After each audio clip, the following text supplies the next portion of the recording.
Hello friends, welcome to my new video. स्वागत आहे सर्वांचं आपल्या नवीन व्हिडिओमध्ये। काल आम्ही सिल्वासावरून निघालो होतो आणि राजस्थानमध्ये उदयपूर येथे पोहोचलो होतो। मागचा व्लॉग जर तुम्ही पाहिला नसेल तर तो नक्की पहा। आणि आता सुरुवात करूया आजच्या नवीन व्हिडिओची।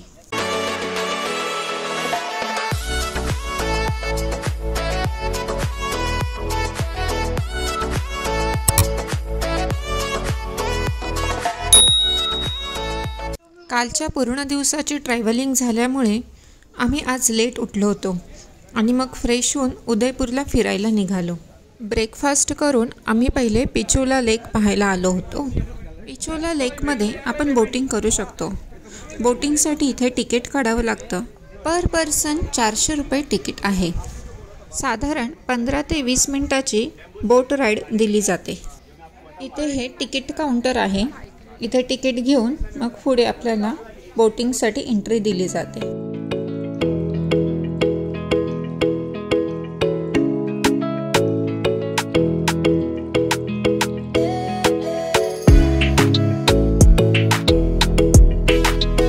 ही बोटिंगला जाण्यासाठी एंट्री आहे। एक छान असा ब्रिज बनवला आहे आणि इथे खाली बोट उभ्या आहेत। इथे 2 टाईपच्या बोट होत्या, एक 30 सीटर्स आणि दुसरा 10 सीटर्स वाल्या।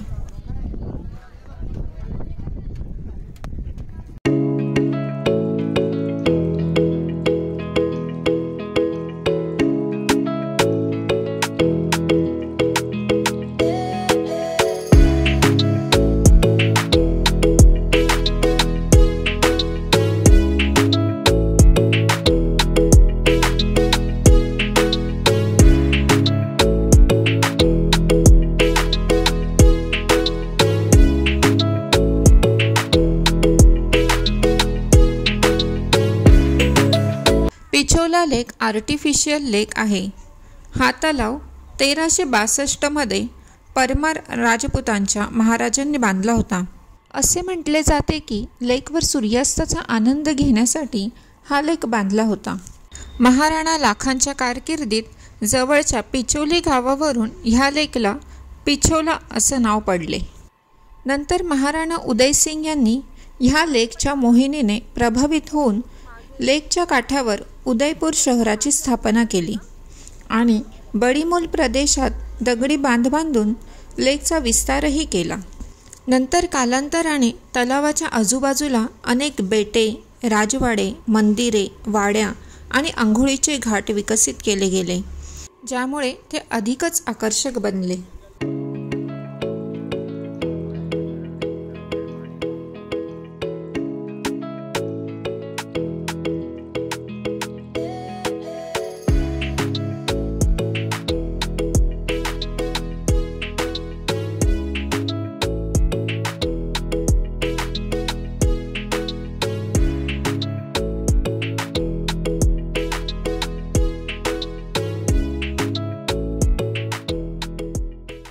4 किलोमीटर लांबी, 3 किलोमीटर रुंदी आणि 30 फूट खोली असलेल्या पिचोला तलावामध्ये जगनिवास, जगमंदिर, मोहन मंदिर आणि अरसी विलास अशी 4 मुख्य बेटे आहेत।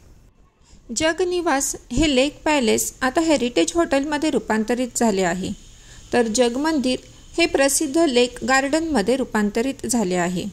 मोहन मंदिर हे ते ठिकाण होते जिथे राजा दरवर्षी गणगौर उत्सव साजरा करत असे। आणि अरसी विलासमध्ये एक लहान सुंदर राजवाडा आहे, जो उदयपूरच्या एका महाराणाने तलावावर सूर्यास्ताचा आनंद घेण्यासाठी आणि आराम करण्यासाठी बांधला होता।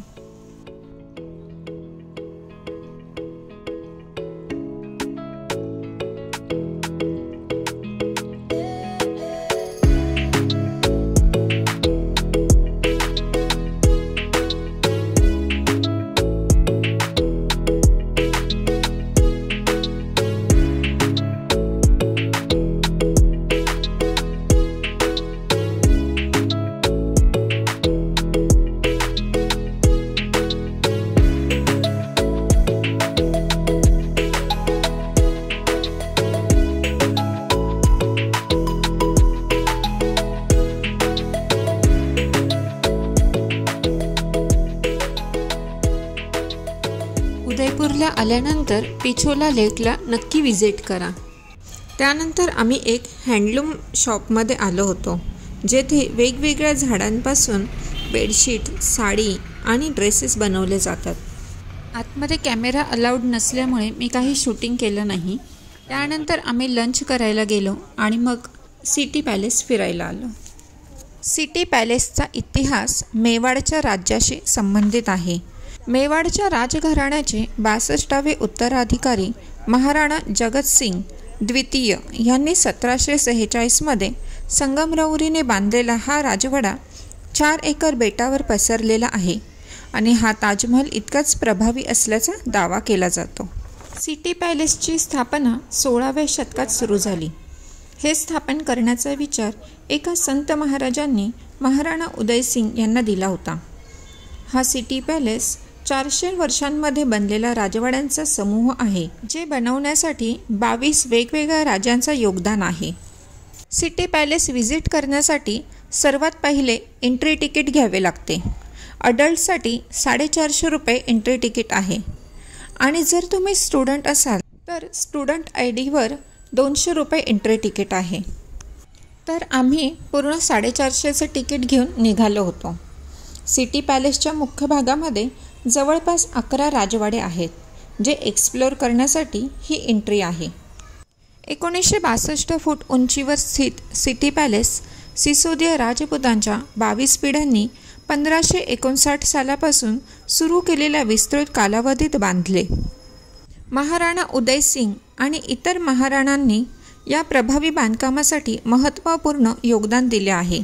सिटी पॅलेस अनेक संरचनांनी समृद्ध आहे, ज्यात मुख्य ट्रिपोलिया म्हणजेच तिहेरी गेटमधून पोहोचता येते, जे कॉम्प्लेक्समध्ये प्रवेशबिंदू म्हणून कार्य करते.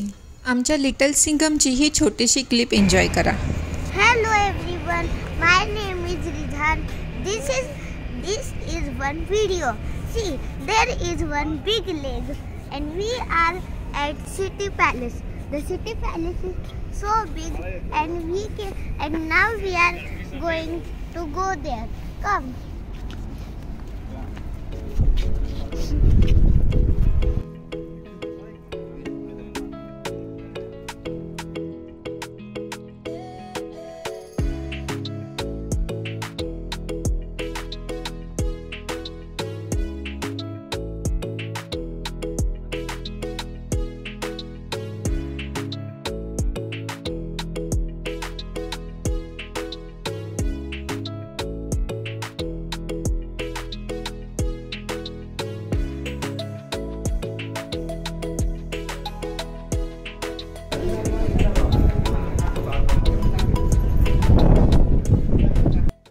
हे पहिले जिथे आपण एंटर होतो ती जागा मोती चौक आहे, जो पॅलेसचा प्रमुख भाग आहे.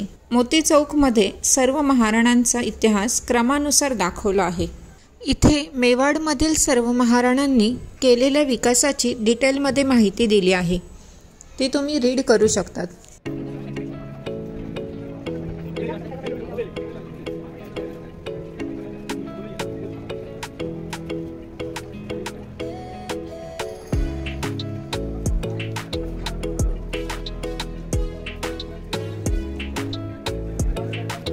First time nursing Pradesh Karnataka ये स्टार्ट किया था मेवाड़. इसकी कैपिटल हुआ करती थी चित्तौड़.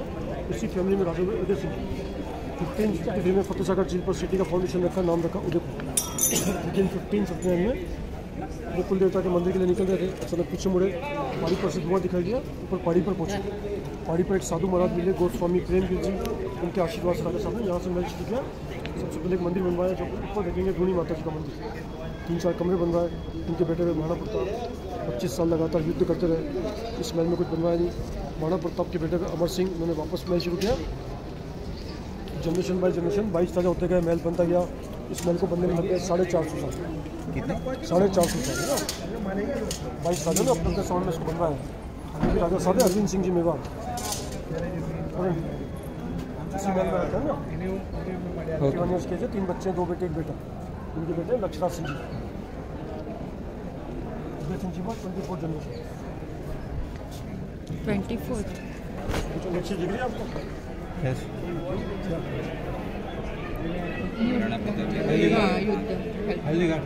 घोड़े के आगे सूंड लगी है।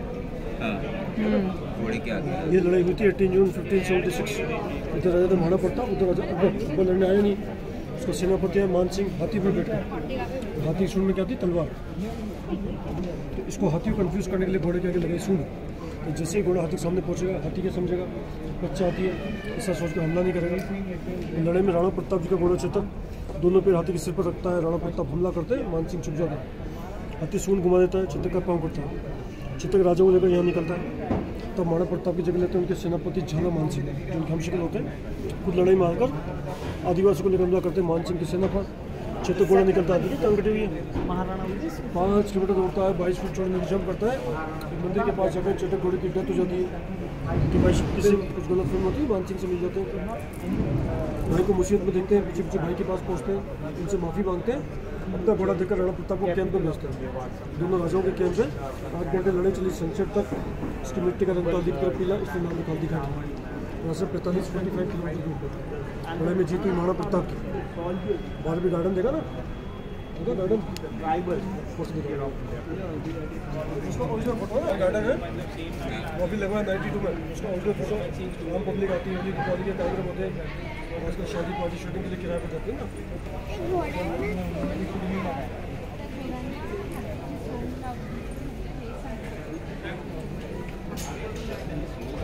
गोपाल सिंह जी ना second last photo, last official राजा थे। इन्हें यहाँ पर रूल किया राजा की तरह 1948 तक। 48 में राजस्थान में सबसे पहले इंडिया को ज्वाइन किया। इनको 22 लाख रुपए साल के मिलने स्टार्ट हुए ना, फ्री पास। इंदिरा गांधी आई तो सब पैसे बंद कर दिए। अब राजा थे भगवत सिंह जी, उन्होंने फीस के 60% को, जो आप टिकट लेकर घूमने जा रहे हो ना, म्यूजियम बनाकर आप लोगों के लिए ओपन किया। एक ट्रस्ट बनाया महाराणा सुबेवार चैरिटेबल फाउंडेशन, उसके ट्रस्टी राजा साहब अरविंद सिंह।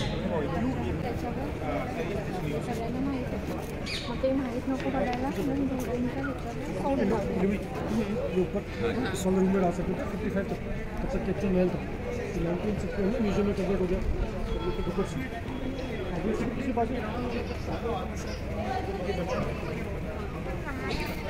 पॅलेसमध्ये सर्वप्रथम ज्या ठिकाणी पोहोचतो तो शस्त्रागार म्हणजे आर्मरी आहे. इथे वेगवेगळ्या प्रकारचे अस्त्र शस्त्र यांचा संग्रह आहे. तेव्हा A1 2 3 आणि 4 मागच्या बाजूने असेल. ठीक आहे.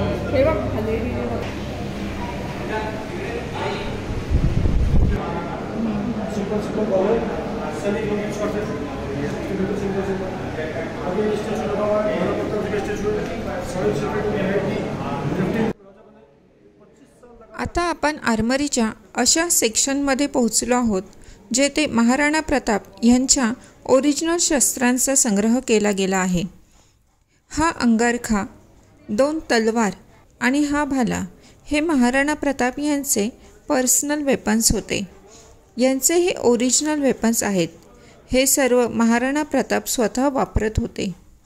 आणि इथे आहे महाराणा प्रताप यांच्या स्वामीभक्त घोड्याचा म्हणजेच चेतकचा स्टॅच्यू, ज्यांनी हल्दीघाटीच्या युद्धामध्ये जखमी असून सुद्धा महाराणा प्रताप यांचा जीव वाचवला होता. घोड्याच्या तोंडावर हत्तीची नकली सोंड दिसते. ती ह्यासाठी लावली जायची की दुश्मन हत्तीवरून लढाईला यायचे, म्हणून हत्तींना कन्फ्यूज करण्यासाठी ही सोंड लावायचे. त्यामुळे हत्ती घोड्याला त्याचं बाळ म्हणजेच बेबी एलिफंट असं समजायचा आणि हमला करायचा नाही. इथे अजून काही हत्यारे आहेत जे महाराणा प्रताप आणि त्यांचे सैनिक यूज करत होते.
या सेक्शनमध्ये खूप प्रकारचे तलवार, ढाल, खंजर आणि सुऱ्या आहेत.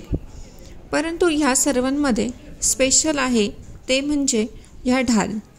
ह्या ढाल नॉर्मल धातूपासून नाही तर क्रोकोडाईलच्या स्किनपासून बनल्या आहेत. म्हणजेच मगरीच्या कातडीचा उपयोग करून ह्या ढाल बनवल्या गेल्या आहेत. आणि हे ढाल एवढे मजबूत आहे की ह्यांच्या आरपार गोळीसुद्धा जाणार नाही. जर कोणी बंदुकीने गोळी मारली तर ह्या ढालीमध्ये एवढी कॅपॅसिटी आहे की ही ढाल ती गोळी अडवू शकते.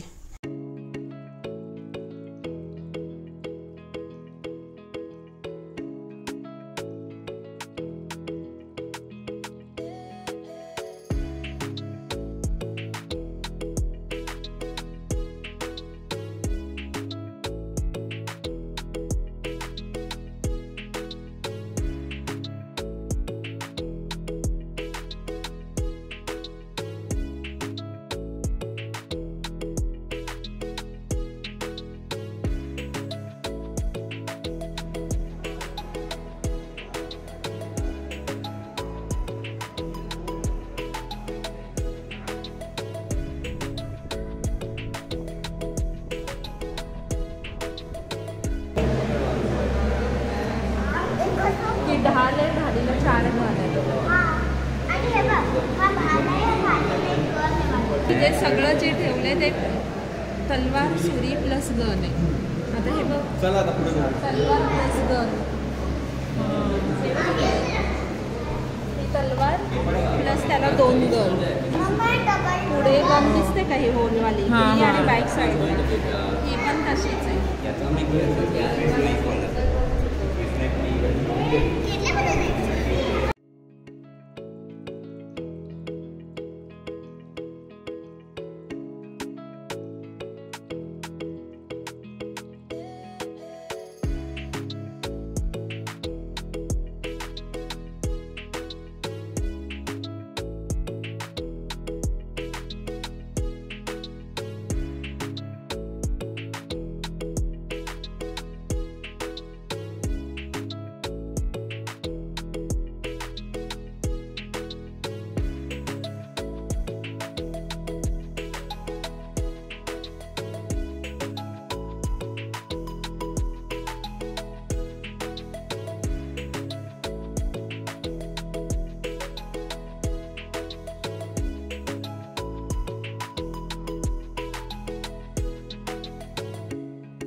ह्यामध्ये अजून एक खास शस्त्र आहे ते म्हणजे ही गदा, जी 5.5 किलो चांदीपासून बनवली आहे.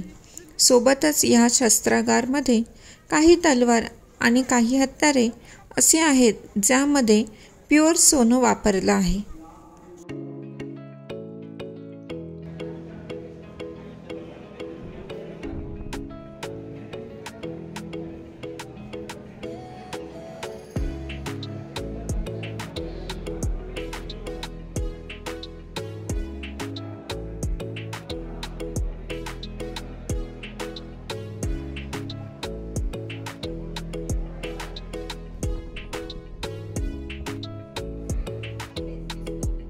ह्या सर्व हत्यारांमध्ये एक स्पेशल हत्यार आहे ज्याचे नाव आहे पेन गन, जे 19th सेंचुरीमध्ये इंग्लंडवरून मागवलं होतं. ह्या पेनमध्ये एक खास गोष्ट अशी आहे की ह्या पेनमध्ये बुलेट नसून एक विषारी सुई असायची, जी कोणाच्या बॉडीमध्ये घुसली तर त्या व्यक्तीची लगेच मृत्यू होत असे.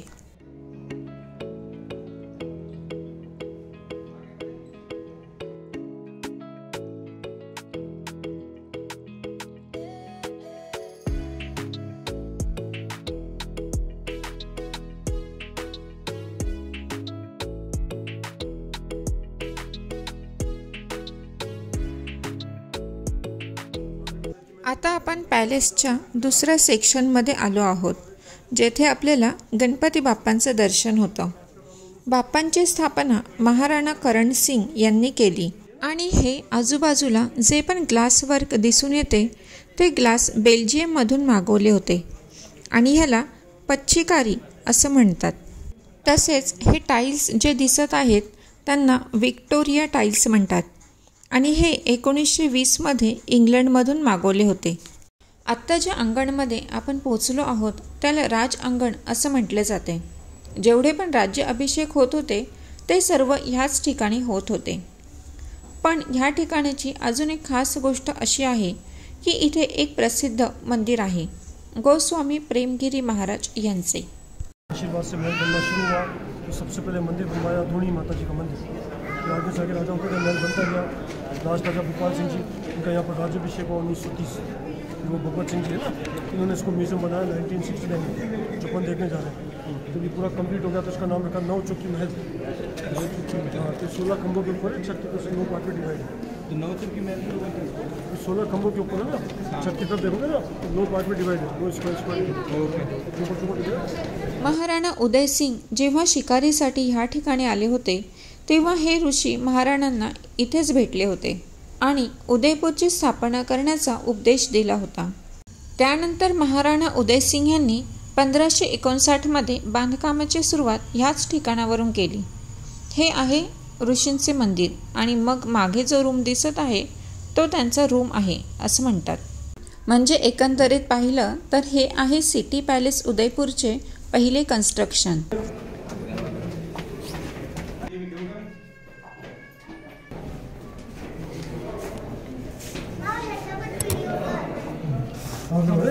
सब चूल्हे का प्लास्टर है, इसमें उड़द की दाल, सीपी का पेस्ट, मेथी दाना, शहद, गुड़ ये सब मिलाकर लगा था.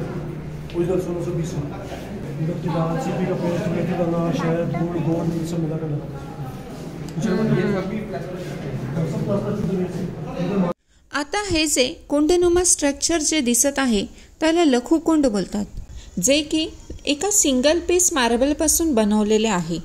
ह्याला लखुकुंड म्हणतात कारण जेव्हा महाराणा प्रताप यांचे नातू म्हणजेच महाराणा करण सिंग यांचा राज्याभिषेक झाला होता तेव्हा हा कुंड 1 लाख चांदीच्या शिक्क्यांनी भरला होता, म्हणूनच याला लखुकुंड म्हणतात. आणि जेव्हा महाराणा करण सिंग यांचा राज्याभिषेक पूर्ण झाला तेव्हा महाराणा करण सिंग यांनी स्वतः आदेश दिला की 50,000 चांदीचे शिक्के गरिबांमध्ये वाटून टाका आणि 50,000 शिक्के पॅलेसच्या मेंटेनन्ससाठी वापरा. एक पहाड़ है, इस पहाड़ को ऐसे कैसे छोड़ दिया, उस तरफ इस महल को बना देंगे. टॉप पर खड़े हैं वापस ग्राउंड फ्लोर पर, तो पहले पहाड़ के टॉप पर खड़े उनके बारी में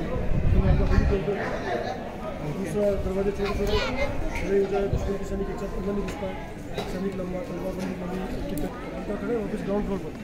जैसे अंदर घुसेंगे कम पहुँच जाएंगे 4थी मंजिल पर. एक के ऊपर एक कमरे बने हुए, आगे से बहुत अच्छा व्यू दिखेगा, पूरा शहर दिखेगा, झील दिखेगी. पहले अपन इधर से देखेंगे ना.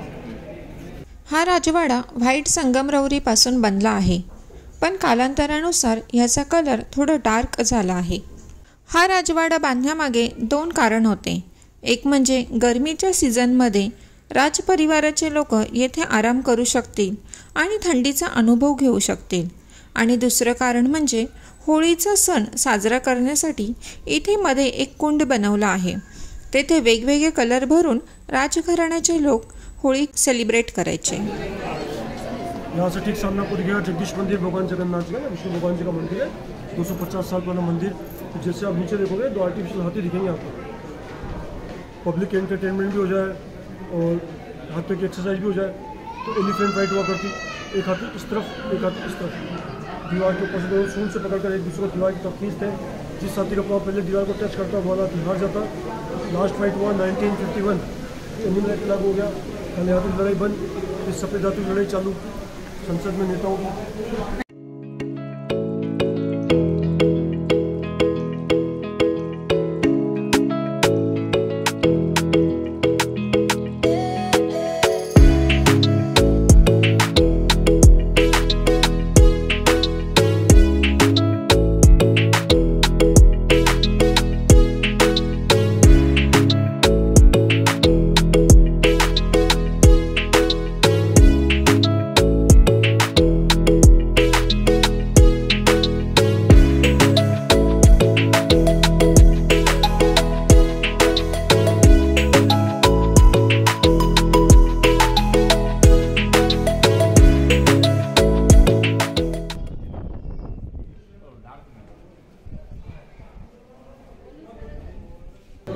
के अंदर नाले के अंदर पानी ताकि चीटी वीटी नहीं जाती। सिंगल पीस मार्बल, सामने कटआउट है फतेह सिंह जी का, ना फतेह सागर झील। 12 दिसंबर 1911 को दिल्ली में मीटिंग हुई, नाम का मीटिंग के बाद जॉर्ज फिफ्थ ने इंडिया के कैपिटल को कलकत्ता से दिल्ली करने के लिए बुलवाया। सब राज्यों को इन्वाइट किया और महाराणा फतेह सिंह ने उस मीटिंग को अटेंड नहीं किया। पूरी मीटिंग में केवल एक कुर्सी खाली रही, सामने रखी ओरिजिनल कुर्सी। बाद में कुर्सी इनको दी गई, साथ में घोड़े भी दिए थे, ब्रिटिश घोड़े। पहले वाले का नाम है एक्सपर्ट, दूसरे वाले का नाम है रेड लैंड। इन दोनों की पेंटिंग। हमारे पास पहले मोबाइल इंटरनेट था नहीं, मैसेज कार्ड से भेजते कबूतर से। सचिनगढ़ देखा एकच मार्बलपासून बनवलेले।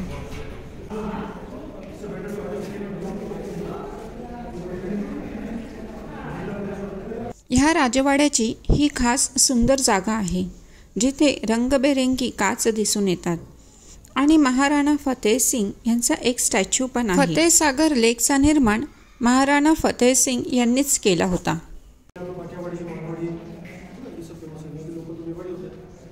ह्या राजवाड्यामध्ये काही झरोखे असे आहेत, जेथून उदयपूर शहराचा खूपच सुंदर नजारा दिसून येतो।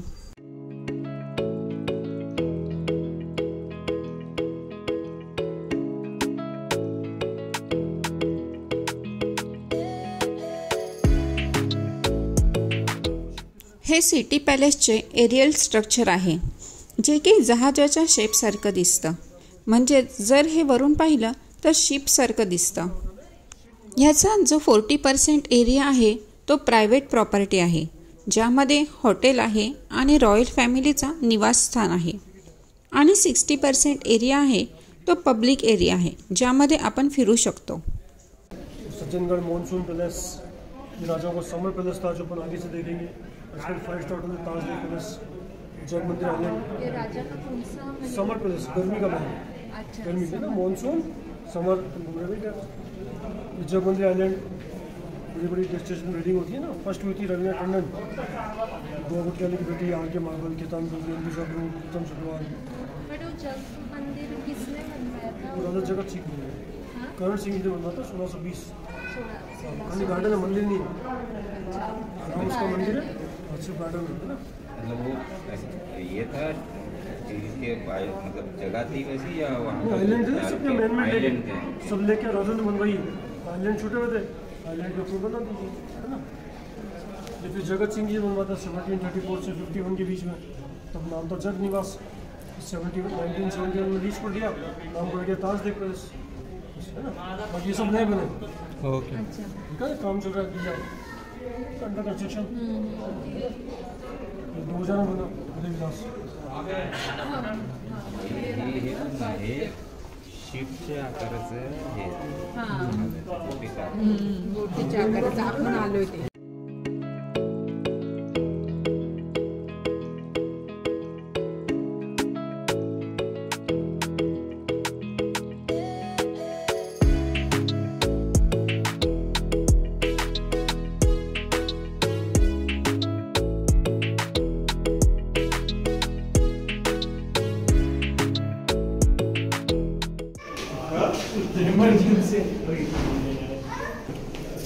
और ये जो छोटे छोटे रूम सब शॉर्टकट है। नौसरानी देखते हैं राज्याभिषेक है ना, राज्याभिषेक देखने के लिए मैं जो घूम रहे हैं उसके साथ बना हुआ है। जवानी करती खिड़की बनवाई ईस्ट वेस्ट ना, सनराइज सनसेट। जग मंदिर आइलैंड की पेंटिंग है ना, इस राजा रानी से ज़्यादा घूमते फिरते हैं, दरबारों से मीटिंग होती है, गाना सुनते ना। आज भी बड़ी बड़ी शादियाँ होती है, मंदिर नहीं खाली लेटेस्ट गार्डन है जग मंदिर आइलैंड बीच में ना, सफेद बिल्डिंग के पास में। अभी तो कॉपी लगाते हैं इनका भी प्रोडक्शन ओरिजिनल नहीं है ना।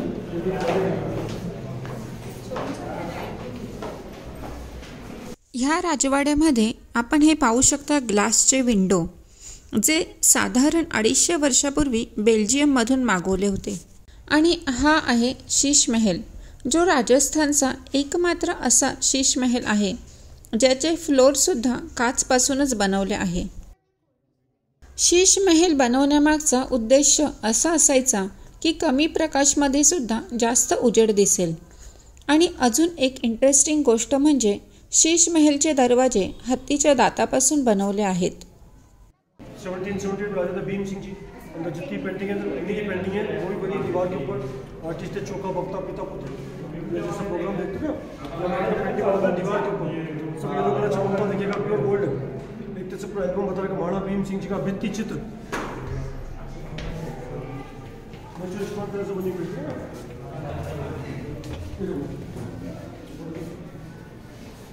भीम सिंह जी के 16 आजादी के साथ अम्मा माता जी की पूजा कर रहे हैं, एक जी भगवान की पूजा कर रहे हैं, जगदीश मंदिर में पूजा कर रहे हैं, फर्स्ट में डांस देख रहे हैं, सेकंड में खाना, तीसरे में होली। अरे गार्डन से आगे से दिखेगा आपको सोल्जर पेंटिंग प्लेन पूरा सामान लेके आती बड़े शहर में जग मंदिर, वाइट बिल्डिंग, एक पैलेस जिस मार्केट में अपन चल रहे हैं सभी की पेंटिंग है। बातें कर रहे हैं साहब। हे आहे पेंटिंग पॅलेस, जिथे जुन्या काळातील पेंटिंग्स पाहायला मिळतात। हे सर्व पेंटिंग 250 ते 300 वर्ष जुनी आहेत आणि ह्या पेंटिंग्सला कोणत्याही पेपरवर न बनवता डायरेक्ट भिंतींवर बनवले गेले आहे। ह्या चित्रांना फ्रेस्को असं म्हटलं जातं। हे सर्व काढण्यासाठी ऑर्गॅनिक कलर, नॅचरल कलरचा उपयोग केला गेला आहे आणि सोबतच ओरिजिनल मेटलचा म्हणजेच ओरिजिनल गोल्डचा वापर केला गेला आहे।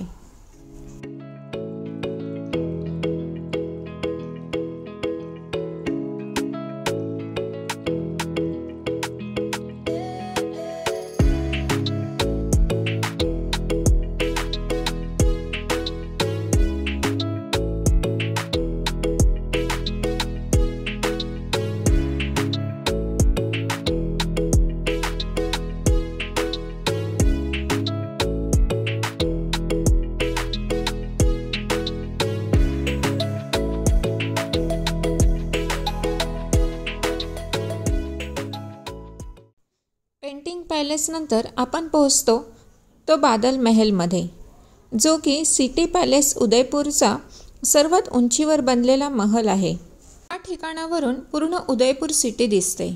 उदयपूर सिटीचा खूप छान नजारा दिसून येतो इथून। स्पेशली पावसाचा आनंद घेण्यासाठी राजघराण्यातील व्यक्ती मान्सून सीझनमध्ये बादल महलमध्ये येत होते। ह्या ठिकाणी वेगवेगळ्या प्रकारच्या टाईल्स लावल्या आहेत, त्यापैकी ही टाईल्स चायनावरून मागवली जायची आणि ही आहे दुसऱ्या प्रकारची टाईल्स, त्यांना डेल्फ टाईल्स असं म्हणतात। ही टाईल्स त्या काळामध्ये खूप जास्त एक्सपेन्सिव्ह होती।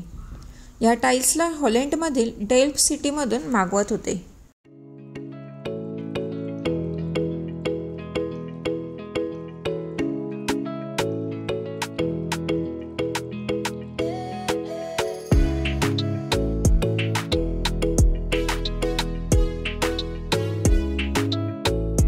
हा आहे महाराणा भोपाल सिंग यांचा कक्ष, जे मेवाड साम्राज्याचे शेवटचे ऑफिशियल राजा होते।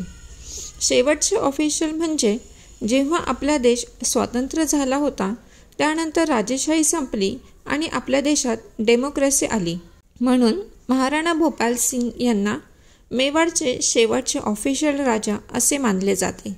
पण ते हँडिकॅप्ड होते। पोलिओमुळे त्यांचे दोन्ही पाय निकामी झाले होते, त्यामुळे त्यांच्यासाठी इंग्लंडवरून व्हीलचेअर मागवली होती। तसेच 1940 मध्ये त्यांच्यासाठी इंग्लंडवरून लिफ्टसुद्धा मागवली होती।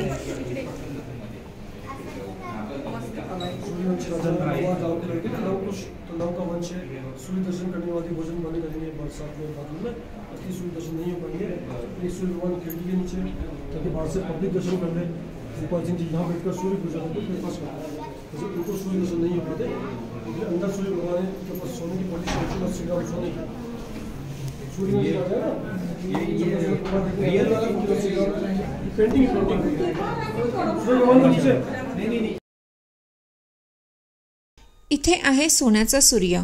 पूर्वी ह्यामध्ये जवळपास 5 किलो सोनं होतं, पण आता सिक्युरिटी पर्पजमुळे ह्यामध्ये 1 किलो 80 ग्रॅम एवढं सोनं आहे। मेवाडचे राजा सूर्यवंशी होते, त्यामुळे जेव्हा पण वातावरण खराब असल्यामुळे त्यांना सूर्यदेवतेचे दर्शन होत नव्हते, तेव्हा ह्या गोल्डपासून बनलेल्या सूर्याचे दर्शन करून ते जेवण करायचे।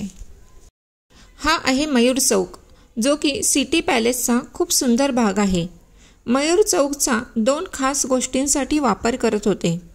एक म्हणजे राजा आणि त्यांचे मंत्रिमंडळ यांचा दरबार होत होता, त्यासाठी त्याला दिवाने खास असं म्हणायचे।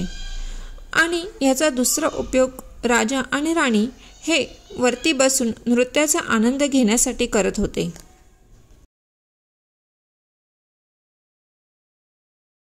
इथे जे मोर बनवले आहेत ते खूपच सुंदर आहेत।